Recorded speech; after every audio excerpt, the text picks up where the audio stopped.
여러분 안녕하세요. 오늘은 견자에 대해서 하겠습니다.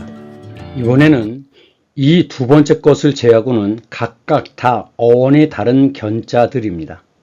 이 견자는 사람의 눈이고 다리죠. 그래서 눈을 강조하는 것입니다.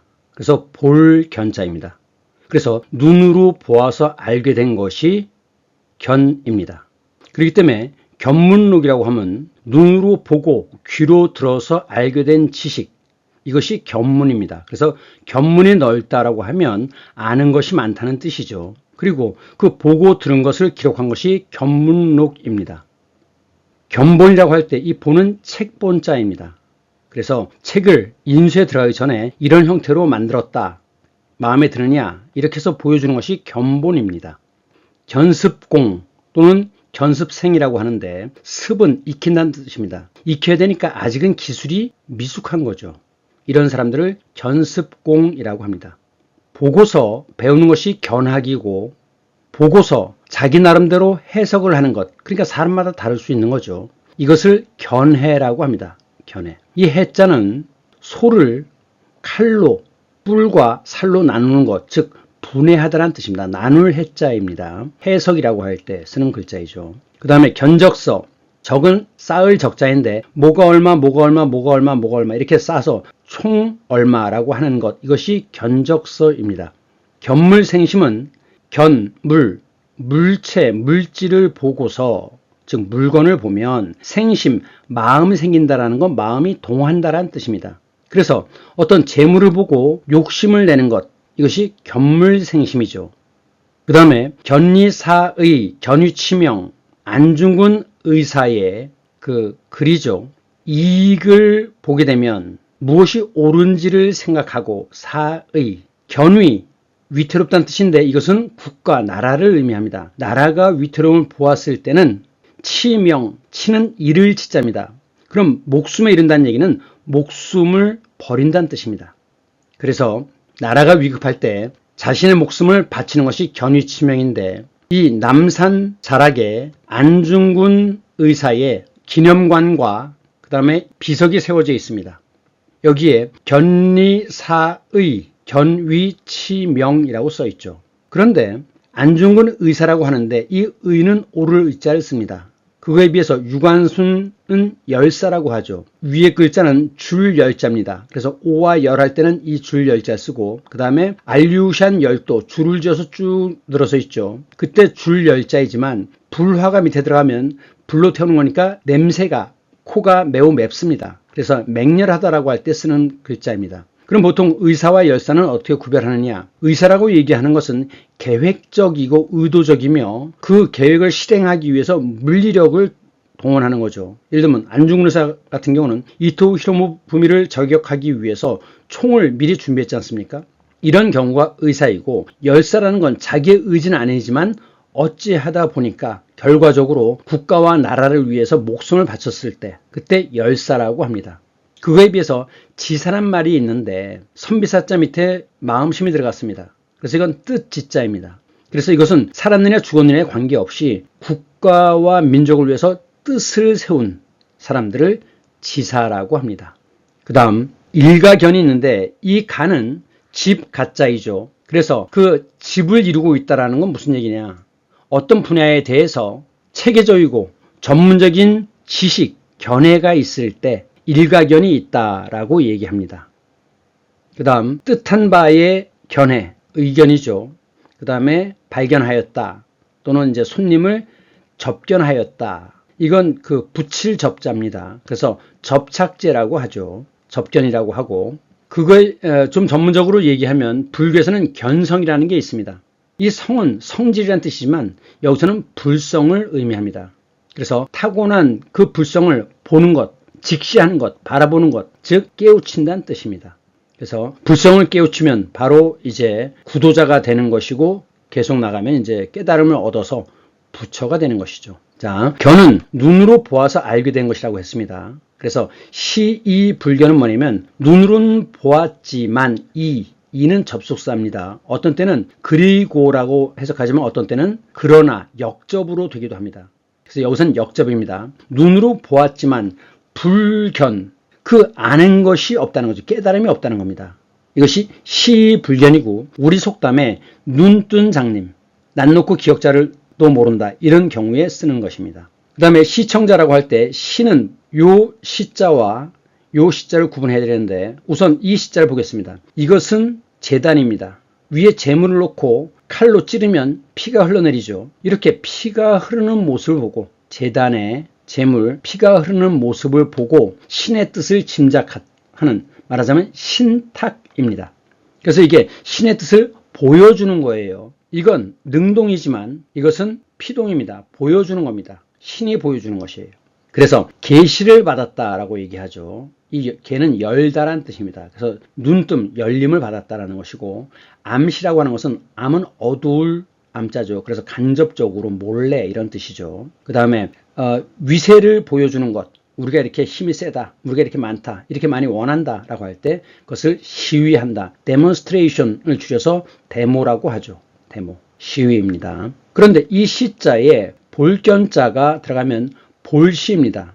그럼 차이가 뭐냐? 이 볼시자 이것은 감각입니다. 시각, 청각, 촉각할 때 눈으로 보는 행위 자체가 시이고 이것은 견은 알게 된 것입니다. 깨달음이 포함돼요. 그래서 이 견자와 이 시자는 두 개를 잘 구분해야 됩니다. 어쨌든 감각적으로 보는 것이 시죠. 청도 역시 감각으로 듣는 겁니다. 귀로 듣는 거예요. 그래서 시청이라고 하는 것은 보고 들을 때 시청자라고 얘기합니다. 그러니까 이제 TV의 경우에는 시청자라고 얘기해야 되죠. 하지만 라디오는 소리밖에 없지 않습니까? 소리. 그래서 청취자라고 합니다. 취는 잡을 취자예요. 취득하다. 그러니까 소리를 잡아들여서 듣는 거죠. 즉 라디오의 경우에는 청취자라고 하고 TV의 경우에는 시청자라고 해야 된다는 점을 잊지 말아야 합니다. 이 한자는 클 때에 점이 들어가서 개견자인데 그래서 군견, 군대의 개죠. 경찰견, 애완견 하는데 애는 사랑하다란 뜻이지만 완은 장난감, 갖고 놀다란 뜻입니다. 그래서 그 아이들의 장난감을 완구라고 하죠. 완구. 이때 씁니다. 반려견은 양을 반으로 자르는 게 2분의 1이죠. 그래서 이게 2분의 1이라는 뜻인데 사람인이 들어가면 딸을 반자입니다. 동반하다라고 할 때 딸을 반자예요. 그 다음에 이것은 집과 집을 연결한 겁니다. 즉 있는 것입니다. 그래서 함께 한다는 뜻이에요. 그래서 함께 삶을 살아가는 개가 반려견입니다. 다음에 견원지간이라는 게 있는데 자, 요게 들어가면 원이라고 있는데 왼쪽에 개사슴 룩변에 들어가면 이것은 동물과 관련되어 있어요. 그래서 이것은 원숭이란 뜻입니다. 그래서 개와 원숭이의 사이 매우 나쁘다는 거죠. 근데 원래 이것은 견원지간이 아니라 우리나라는 원숭이가 없지 않습니까? 중국에는 원숭이가 있습니다. 남부 양자강 지역에. 우리나라는 없어요. 그래서 원래는 뭐냐면 견묘지간입니다. 자, 요것은 밭전자죠. 위에 풀이 나 있죠. 그래서 이건 새쌍묘자입니다. 오른쪽만 쓰면 새쌍묘자가 돼요. 그런데 개사슴록변에 들어가면 짐승이 되죠. 그래서 이것은 고양이 묘자입니다. 고양이 묘. 그래서 개와 고양이 사이 견묘시간이라고 합니다. 그 다음에 견마지로란 말이 있습니다. 개와 말의, 지는 의, 노력, 수고스러움. 그래서 자신의 노력을 낮추어 표현할 때 견마지로라고 얘기합니다. 그래서 견마지로를 다하겠습니다. 뭐 이런 표현이 있습니다. 이것은 개견자 말고 이것도 역시 개구자인데 자, 오른쪽은 구절이란 뜻입니다. 구절. 개사슴 록변에 들어갔으니까 동물이죠. 그래서 이건 개구자입니다. 그래서 흰개, 흰둥이를 백구라고 하고 누렁이를 황구라고 합니다. 옛날에 천승세 씨가 쓴 70년대 황구의 비명소리라는 소설이 있었습니다. 그 다음에 얼룩덜룩 하면 이제 바둑이라고 하는데 아마 이것은 바둑알이 흑백이지 않습니까? 여기에서 색깔이 흰색과 검은색이 섞여 있기 때문에 바둑이라고 한 것 같습니다. 그런데 사실은 요즘은 이런 표현 안 쓰지만 지금 나이가 많은 사람들은 어릴 때 이런 말 많이 들었을 겁니다. 이게 이제 일본식 영어 발음인데 독, 이게 일본 발음으로는 독구죠. 영어 발음은 존이지만 일본어에서는 이 발음이 없어요. 그래서 쫑쫑 이렇게 불렀죠. 그 다음에 이제 메리를 이렇게 불렀어요. 그래서 옛날에 그냥 일반적인 개를 부를 때는 독구독구라는 이름을 붙이고 수컷일 때는 쫑, 암컷일 때는 메리라는 이름을 많이 붙였습니다. 요즘은 이런 이름 안 붙이는 것 같아요. 그 다음에 견자를 보겠습니다. 이 견자는 이것이 목선입니다. 목선. 이것은 견갑골이에요. 양쪽에 하나씩 있겠죠. 견갑골. 그리고 이것은 고기육입니다. 고기육. 그러니까 이것은 사람 몸과 관련이 있는 것이죠. 사람 몸과 관련이 있어요. 그래서 이것은 어깨견자입니다. 어깨견. 그래서 어깨에 다는 것, 이것을 견장이라고 합니다. 견장. 그 다음에 비견할 만하다. 비는 비교하다라는 뜻이죠. 비교하다. 그래서 어깨를 비교할 만하다. 즉 위아래를 구분하기가 어렵다. 비슷하다. 뭐 이런 뜻입니다. 그래서 비슷하다라고 할 때 비견하다라고 합니다. 그리고 이 삼각으로 된 뼈가 두 개가 있죠. 그것이 견갑골입니다. 그 다음에 견비통. 이것은 이제 비는 팔뚝입니다. 요 위에 것도 비자예요. 원래 혼자 쓰면 벽이라고 있지만 이제 다른 한자와 해지면 비라고 많이 읽습니다. 밑에 육달월변이 들어갔죠. 그래서 이건 견갑통, 어깨와 팔의 통증, 이것을 견비통이라고 합니다. 견비통. 그래서 이제 견장이 여기 있고, 그 다음에 이제 배지를 달았다, 뭐 이런 얘기 하는데, 배지라고 하는 것은 이건 영어 발음이죠. 배지인데 이렇게 표준어는 배지입니다. 그래서 이제 금배지를 달았다라고 하면 이거 국회의원을 의미하죠. 국회의원. 근데 어쨌든 배지라고 하는 것은 옷이나 모자 등에 붙이는 모든 것, 이런 것들이 다 배지입니다. 그런데 여기에 붙이는 거, 이건 가슴입니다. 가슴은 흉자죠. 흉. 그런데 이 위에는 속에 보면 이렇게 쓰여 있어요. 이거 없을 매자입니다. 밑에 있는 이것은 항아리입니다. 항아리에 아무것도 없어요. 즉 뭐죠? 흉년입니다. 그래서 요 안에 거만 쓰면 이것은 흉년이라는 뜻이고, 사람인이 들어가면, 다리가 들어가면 흉악할 흉자가 돼요. 다시 이렇게 막힌 거, 그래서 이것을 흉노족이라고 할 때 쓰는 한자입니다. 오른쪽만 쓰면 흉노족이에요. 그 흉노족이 멸망하면서 흉노족의 그 남은 부족의 일파인 김알지가 선진 문물을 갖고 신라로 넘어와서 신라 왕조를 이뤘다는 거죠. 그것이 이제 김알지 설화입니다. 김알지는 흉노의 자손이라고 얘기합니다.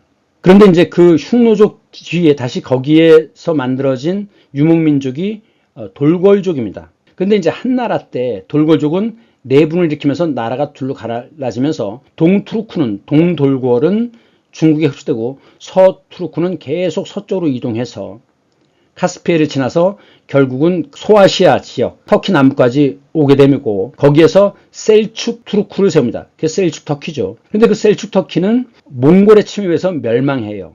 그 뒤에 다시 셀축 터키의 한 부족이었던 오스만 투르크가 세운 나라가 오스만 터키죠. 이렇게 연결됩니다. 그래서 오른쪽은 흉노, 오랑캐 흉자입니다. 오랑캐 흉노족이라고 할 때. 그런데 이제 왼쪽에 고기육이 들어갔죠. 왼쪽에 들어가면 고기육, 오른쪽에 들어가면 달월. 달월은 시간과 관계가 있습니다. 그래서 이건 가슴 흉자예요. 그래서 가슴에 다는 장식, 이것이 흉장입니다. 그렇기 때문에 지금 여기서 보시면 가슴 위에만 조각이 있죠.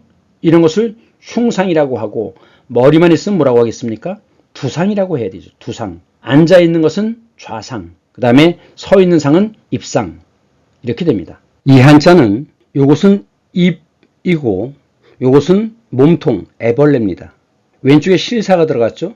그러니까 입으로 실을 뽑는 애벌레, 이것이 비단견자입니다. 이 비단은 비단 중에서 성기고 무늬가 없는 비단을 견이라고 합니다.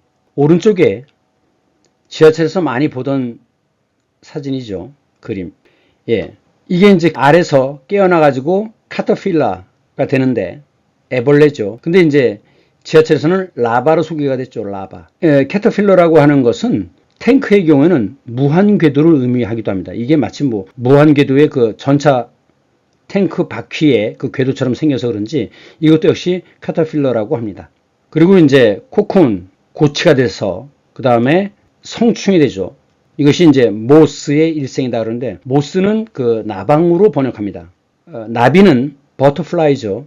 근데 그 나방과 나비의 차이는 앉았을 때 이 날개를 세우면 나비고, 이렇게 수평으로 앉으면, 수평으로 퍼뜨리면 이것은 나방이라고 하는데, 그런데 그 뒤에 확인해 봤더니 아닌 경우도 많더라고요. 하여간 그렇게 구분하기도 합니다. 그래서 이제 이 코쿤, 이게 누에고치죠. 이 누에고치를 따가지고 실이 뭐로 되어 있냐면 접착 성분이 악교랍니다. 악교. 그 왜 악교라고 하는 것은 소 가죽이나 이런 가죽을 오래 끓이면 거기서 이제 그 거룩한 성분이 나오는데 그것이 악교죠. 그래서 전통적으로는 그 악교를 가지고 우리나라는 못을 쓰지 않고서 장롱 같은 걸 만들었잖아요. 그래서 필요한 부분은 악교를 가지고 접착을 했었습니다. 하여간 이것을 이제 끓는 물에 넣고서 저으면 이게 녹겠죠, 악교가. 그러면 이제 그것이 실이 되는 거예요. 그래서 고치 하나마다 아주 긴 실이 한 줄씩 나오죠. 그걸 이제 이어가지고 탈의실로 만들고 이렇게 탈의실로 만들죠. 그 다음에 이제 이걸 가지고 날줄과 시줄을 이용해서 옷감을 짜는 거죠. 지금 여기 보면 이제 황금색 실도 있는데 이것은 그 매우 희귀한 것이고, 그 다음에 이제 이게 고치 아닙니까? 이 고치 색깔도 황금색 실은 노란 고치에서 나온대요. 그래서 당연히 이제 누에는 고치는 그 안에 들어있는 그 번데기는 매우 고단백질이기 때문에 지금도 술안주로 번데기를 먹고 있습니다. 그리고 비단실은 매우 가늘고 질기기 때문에 중국에서는 옛날에 그 갑옷 대신에 비단으로 만든 옷을 여러 겹 입어서 그 갑옷을 대신했다고 그래요. 그러면 갑옷보다 훨씬 더 가볍고 질기죠. 그래서 이제 요것이 이렇게 돼서 만든 실, 요런 실을 견사라고 합니다. 견사. 비단견자죠. 실사자입니다. 그래서 이제 그 견으로 직조, 직물, 옷감을 짠 것, 옷감을 짜는 게 직이죠. 그것이 견직물입니다. 그리고 이제 이 누에고치를 이용해서 만드는 것이 워낙 그 기간이 오래 걸리고 힘드니까 그 다음에 인조로 만든 비단이 나왔죠. 그것을 인조견, 줄여서 인견이라고 합니다. 인견. 참고로 동물의 털로 만든 옷감은 모직물이라고 하고 섞은 것을 혼방직이라고 합니다. 혼방직. 비단견이라고 했지만 비단은 원래 뭐냐면 화려한 문양을 넣은 이중에 두꺼운 천입니다. 근데 이 비단은 금보다는 아래예요. 금. 이것도 비단금자입니다. 비단금. 그러니까 순서가 제일 가장 그 질이 좋은 것이 금, 그 다음이 그 아래가 비단, 그 밑에가 견이 되는 거죠. 그래서 이제 아주 아름다운 풍경을 금수강산이라고 합니다. 금은 비단, 수는 자수를 놓는 것이에요. 그래서 비단실로 수를 놓은 것과 같은 아름다운 강산, 그래서 금수강산이라고 얘기합니다. 참고로 금의 환양이 있습니다. 비단옷이죠. 돌아올 환 고향. 그래서 비단옷을 입고 고향으로 돌아왔다. 뭐냐? 누가 금을 입습니까? 높은 벼슬아치들이 금의를 입죠. 그래서 출세를 해서 높은 벼슬을 해갖고 고향으로 돌아오는 것이 금의 환양입니다. 하지만 이순신 장군은 원래 장군이었잖아요. 근데 나중에 모함을 받아서 벼슬을 떼이죠. 그래서 백의 종군을 합니다. 종은 따를 종, 군대를 따라가는 거죠. 즉 참전하는 거예요. 백의. 흰색 옷이라는 것은 벼슬이 없다는 뜻입니다. 무명옷을 의미하는 거죠. 무명옷. 그 다음에 이것이 입이고 이것은 누에라고 그랬죠. 왼쪽에 들어간 건 손입니다. 그래서 누에가 실을 토하듯이 입으로 실을 토하듯이 손으로 내는 것. 이것이 연자입니다. 그래서 올바른 일을 위해서 수해 피해자들이든가 이런 올바른 일을 위해서 내는 돈을 의연금이라고 하죠. 의연하게 돈을 내는 게 아닙니다. 올바른 일을 위해서 손으로 돈을 내는 거예요. 그 다음, 어차피 이제 이 한자가 나왔으니까 뽕나무 상자를 하겠습니다. 요것은 상황버섯이에요. 상황버섯. 이 누에가 뽕나무를 먹지 않습니까? 뽕잎을 먹습니다. 그래서 뽕나무는 상이라고 해요. 근데 거기에서 자라는 버섯, 이것이 상황버섯입니다. 상황버섯. 그래서 뽕나무에 만들어지는 누루황자죠. 누런색 버섯. 그래서 상황버섯이라고 그래요. 그런데 해는 어디에서 뜨느냐? 동쪽 끝에는 아주 커다란 나무가 있다고 합니다. 커다란 나무가. 그래 아침에 해가 뜰 때는 어떻게 되는 거냐? 이 커다란 나무에 해가 이렇게 실로 묶여 있대요. 그런데 이제 아침이 되면 닭이 꼬끼하고 울면 해를 묶었던 실이 스르르 풀리면서 해가 이렇게 뜨는 거죠. 그래서 이 해를 묶어두는 나무가 이것이 그 이름이 부상입니다. 부상. 그렇기 때문에 나무 목에 가운데 해일이 들어가면 이게 동력동자죠. 왜? 이 나무 목자는 부상을 의미하는 겁니다. 그래서 해가 그쪽에서 뜨는 곳. 그렇기 때문에 동력동자가 됩니다. 그럼 이 해가 떠서 어디로 지느냐? 서쪽 끝에 아주 커다란 연못이 있대요. 연못지자죠. 그래서 그 커다란 연못의 이름이 뭐냐? 함지입니다. 그렇기 때문에 농촌에서 쓰던 그 그릇 중에 제일 큰 그릇은 뭐라고 합니까? 함지박이라고 하죠. 왜 박이냐? 바가지입니다. 우리나라 그릇들은 이 바가지를 이용해서 많이 만들었죠. 그래서 아주 큰 그릇을 함지박이라고 합니다. 뭐 이불 빨래 같은 거 할 때 쓰는 것이 함지박이죠.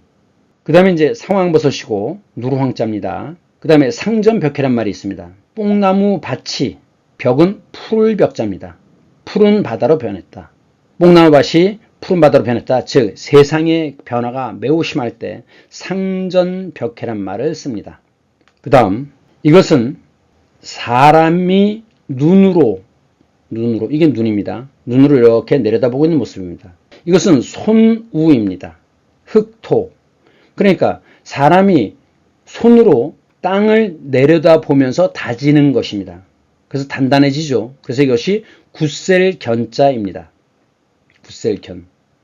그래서 단단하고 딱딱하다, 견고하다라고 얘기하고 단단하고 내실이 있다, 견실하다라는 말을 씁니다. 그 다음 중견기업이라고 합니다. 중간 크기의 규모지만 아주 굳센 단단한 기업을 중견기업이라고 합니다. 그래서 이제 기업을 보통 분류할 때 작은 기업을 중소기업, 그 다음에 이제 중견기업, 그리고 그 위가 대기업인데 이 중견기업 중에 강소기업이란 말도 씁니다. 강소기업. 강소, 중소 할 때 소, 작다는 뜻이죠. 그래서 작지만 강한 기업. 스위스라든가 이태리 같은 경우에는 강소기업이 굉장히 많습니다. 그쪽은 대기업이 별로 없죠. 강소기업 중심입니다.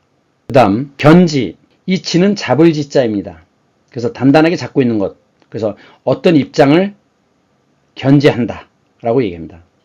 그 다음 과일이 딱딱해요.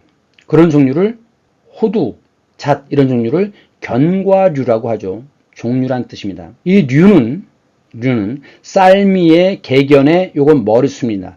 그래서 각종 여러 가지 종류란 뜻이에요. 종류.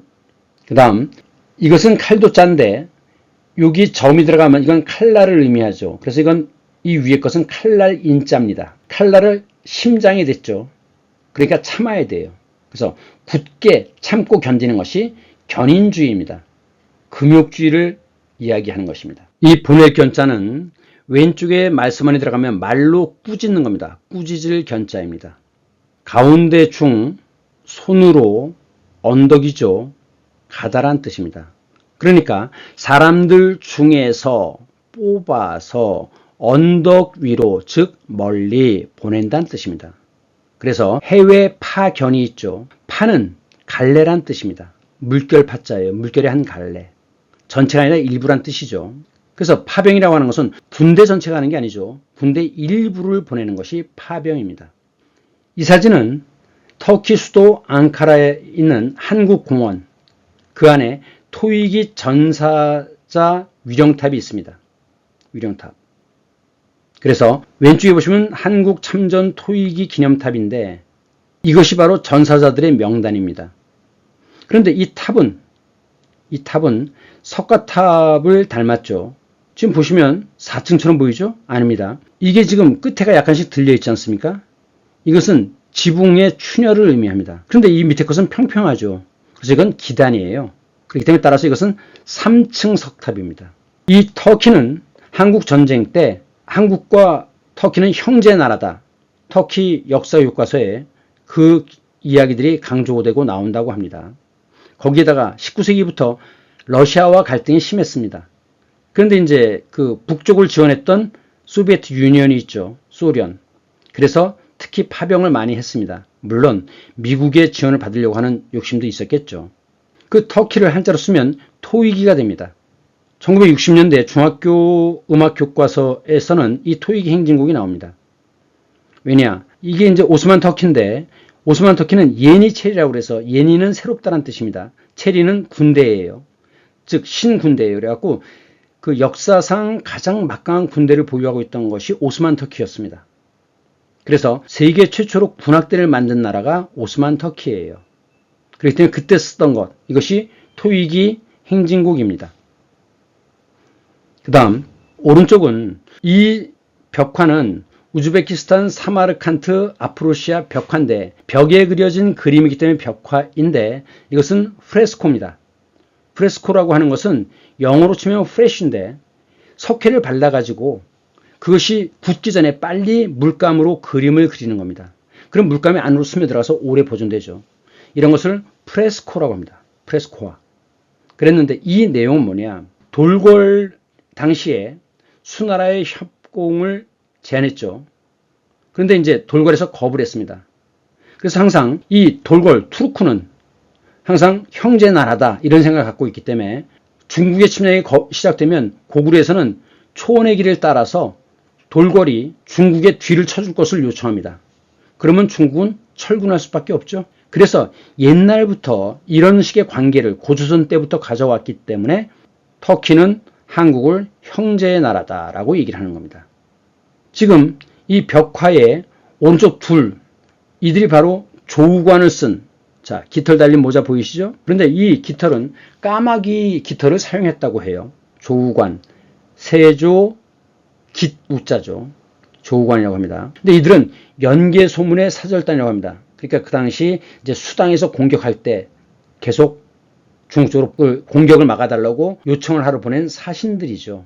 그리고 그 앞에 고구려 사신, 그 앞에 티벳 사신, 그리고 이 사람이 통역이고, 그리고 이 둘은 사마르칸트 나라의 궁궐에서 일하는 시종들일 겁니다. 그리고 또 하나 보시면 삼국사신의 복장, 그래서 이제 중국 사람이 그린 그림인데 양지공도라고 되어 있습니다. 제일 왼쪽은 각국의 나라의 이제 그 복색을 그린 것인데 제일 왼쪽이 신라입니다. 신라국. 그리고 조우관을 썼으니까 고구려국. 이 고구려는 고려라고도 합니다. 왜냐하면 고려라는 말은 산고수려, 산이 높고 물이 깨끗하다, 아름답다. 그래서 산고수려를 줄여서 고려라고 했다고 그래요. 그래서 고구려는 고려와 같은 뜻입니다. 그렇기 때문에 왕건이 나라를 세운 것도 고려죠. 그 다음 제일 오른쪽 이것은 백제나라 사신의 복장입니다. 한반도와 관련된 유목문화를 얘기할 때 스키토 시베리아 문화를 뺄 수 없지요. 이것은 초원의 길과 관련이 있는데 초원의 길이란 뭐냐? 실크로드보다 더 북쪽에 있는 겁니다. 그래서 몽골 울란바토르 쪽에서 바이칼 호수 남부를 거쳐서 우크라이나의 흑해 북부 크림반도까지 연결되는 이것이 스키토 시베리아 문화입니다. 그것에서 나타나는 것들이 바로 이런 거죠. 유목문화의 특징, 경주박물관에 있는 것이죠. 그 다음에 국사교과서에 나오는 거, 금속으로 장식된 허리띠, 역사교과서에 나오죠. 그리고 왕관을 보시면 지금 이것은 나무목의 모습입니다. 가지의 모습이죠. 그리고 양쪽 옆에는 이건 사슴뿔입니다. 그래서 지금 이것은 금관을 쓸 때 지금 이것을 머리에 그대로 쓸 수 없지 않습니까? 그렇기 때문에 지탱해 주기 위해서 이 안에 내관이 들어있어요. 이것은 내관과 외관을 합한 모습입니다. 이것들이 다 스키토 시베리아 문화와 관련되어 있는 것입니다. 물론 스키토 시베리아 문화가 흉노, 투르크 이쪽과 다 연결되면서 그것이 신라, 기말지랑 연결된다고 했죠. 그러면 초원의 길이라는 건 뭐냐? 적도는 저압되고 그 다음에 30도 고압대, 60도 저압대, 극지방 고압대입니다. 이렇게 되어 있는데 이 고압대는 고기압대니까 당연히 강수량이 적죠. 그래서 연 강수량이 이렇게 되면 이 사이에 있으면 이것은 나무가 자라지 못한답니다. 그러니까 풀밖에 자라지 못하죠. 이 지역을 스텝 지역이라고 하는데 이것은 가축을 키우기에 아주 좋은 조건입니다. 그렇기 때문에 유목민족들은 이 스텝 지역을 근거로 하고 있는 거죠. 그러다가 이제 그 농경민족에서 가을에 추수가 끝나고 나면 곡식을 약탈하러 오는 거죠. 그런데 연 강수량이 이거보다도 훨씬 적으면 그러면 뭐가 됩니까? 스텝 기후가 아니라 사막 기후가 됩니다. 특히나 그 옆에 한류가 지나가면 대규모 사막이 형성됩니다. 그래서 뭐 사하라 사막, 아타카마 사막 이런 것들이 생기는 거죠. 예. 그래서 차가운 바닷물이 지나면 대규모 사막이 생긴다는 점입니다. 그 다음 이것은 말서머니 들어가서 말로 꾸짖는 겁니다. 꾸짖을 견. 그래서 견책 처분하는데 이게 견책에는 두 가지가 있어요. 가볍게 징계하는 경징계가 있고 견책 감봉이 있고 중징계, 무겁게 하는 것, 정직, 강등, 계급을 내리는 거죠. 해임, 파면이 있습니다. 근데 해임과 파면의 차이는 파면의 경우에는 퇴직금을 자기가 받아야 될 금액의 2분의 1밖에는 못 받습니다. 그런 차이가 있습니다. 이것은 끌 견자입니다. 위에 있는 것은 거물현, 검다는 뜻도 있지만 줄이란 뜻도 있습니다. 그래서 현악기라고 하죠. 그리고 이것은 멱자인데 이건 콧뚜레를 의미합니다. 소의 콧뚜레. 그리고 밑에 소가 들어갔죠. 그래서 소를 줄로 꿰어서 끌다란 뜻입니다. 끌 견자입니다. 우선 견우와 직녀를 보겠습니다. 그러면 소를 끄니까 직업이 뭐예요? 목동이죠. 전통사회에서 남자가 하는 역할 아닙니까? 그러면 이제 직녀는 이쪽이 직녀입니다. 직녀. 길쌈을 하는 거죠. 여자가 당연히 해야 될 일이죠. 그런데 이 견우와 직녀 이야기는 이거는 동아시아의 아주 그 일반적인 설화인데 직녀는 옥황상제의 손녀라고 합니다. 그래서 이제 어쨌든 견우와 직녀가 결혼했는데 이 견우와 직녀가 게으름만 부려가지고 옥황상제가 화가 났다는 거죠. 그래가지고 이거로 이게 뭐예요? 은하수입니다. 은하수로 두 사이를 가로막아 버린 거예요. 은하수의 순 우리말은 미리내입니다. 미리. 내. 내는 냇물.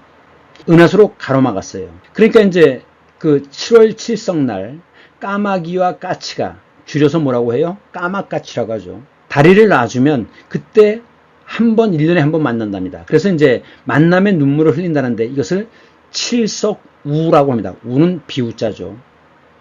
그래서 이것이 이제 고구려 벽화에 그려져 있는 견우와 직녀의 이야기예요. 소를 끌고 가는 견우, 다음 직녀의 모습이 보이고 여기에 쓰인 글자는 견우라고 쓰여 있는 겁니다. 그리고 이 소와 관련해서 한 가지 더 설명할 것은 만해 한용운이 거주했던 곳이 심우장인데 심우장 이 사진입니다. 심우장 1933년에 성북동에 지어진 집인데 북향이에요. 왜? 우리나라 집들은 당연히 남향이어야 되잖아요. 그런데 북향이냐? 총독부가 보이니까 조선 총독부가 보이니까 꼴보기 싫다고 집을 아예 반대로 틀어버렸습니다. 북향으로. 그럼 심우장이라는 건 뭐냐? 심은 찾을 심자예요. 찾아가다. 그래서 교인들은 신방한다라는 말을 쓰죠. 찾을 심자예요. 소를 찾는 집인데 그럼 소가 무슨 뜻이냐? 불교에서 소는 진리를 의미합니다. 진리를 의미해요. 그건 좀 이따 설명하겠습니다. 그리고 이제 한자를 보면 견강부회.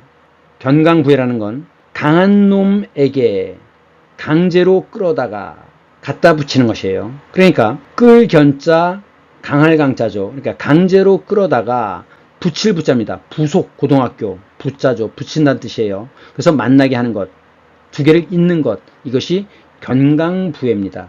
그러니까 억지로 말도 안 되는 소리를 갖다 붙이는 것이 견강부회입니다. 그 다음 견인차, 차가 멈췄을 때 또는 무동력 차일 때 앞에서 증기기관에 이런 것들이 끌죠. 이것이 견인차입니다. 그래서 경제 성장의 견인차가 되겠다. 뭐 이런 말을 씁니다. 그 다음에 견제구, 이 제는 제압한다라는 뜻입니다. 제압하다. 그러니까 소가 딴 데로 가려고 하면 어떻게 해요? 코뚜레를 땡겨가지고 도망 못 가게 하는 거죠. 이것이 견제구입니다. 오른쪽은 구할 구자인데 왼쪽에 구수록이 들어갔어요. 그래서 이건 둥근 겁니다. 옥구자예요. 그래서 지구할 때 쓰는 글자죠. 지구. 구. 원, 구 구자입니다. 구. 그 다음에 견제 세력이란 말도 있습니다. 그 다음 이것은 이게 기와 와자입니다. 기와 와자. 그래서 이것은 질그릇이에요. 그래서 질그릇 견자인데 사실 잘 쓰지 않습니다.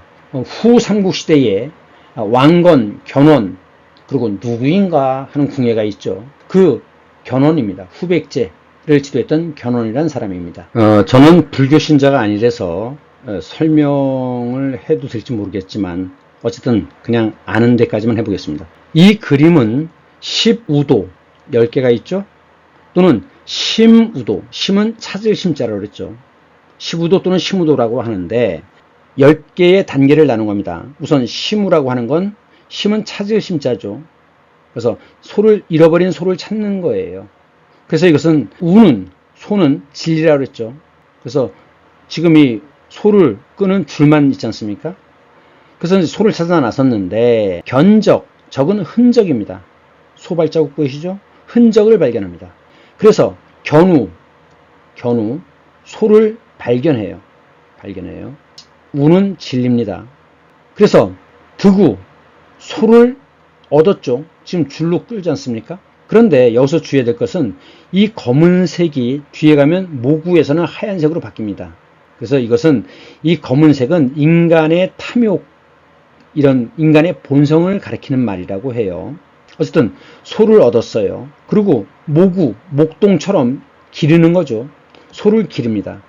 다스리는 거죠. 그래서 이거는 아마 수신제가 치국평천화할 때 그 수신에 해당되는 것. 그래갖고 깨우침을 통해서 점점 흰소로 바뀌는 거죠.